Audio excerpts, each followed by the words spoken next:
మీనా, హైదరాబాద్ పరిస్థితి ఏంటి? సార్, మీ ఆరోగ్యం... మీనా, నా గురించి ఆలోచించకండి, నేను బాగానే ఉన్నాను. మున్షీజీతో మాట్లాడారా? చాలాసార్లు మాట్లాడారు సార్. చాలా విషయాలు చెప్పారు. బీదర్ జిల్లా గోటాలో జరిగిన సంఘటన ప్రతి క్షణం కళ్లల్లో మెదులుతూ కలవర పెడుతోంది మీనన్.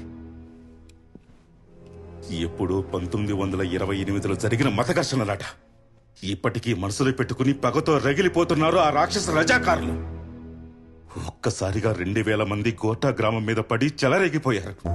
అడ్డు వచ్చిన వాళ్ళు ఆడ మగ చిన్న పెద్ద అని తేడా చూడకుండా నరికి కాల్చి చంపి నరమేధాన్ని సృష్టించారు.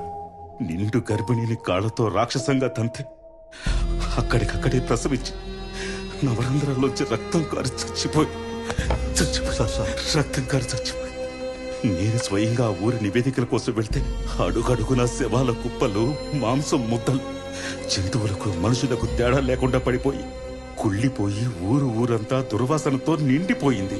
200 మంది హిందువుల ప్రాణాలతో పాటు 70 లక్షల ఆస్తి నష్టం జరిగింది. అట్రాసిటీస్ మీనన్.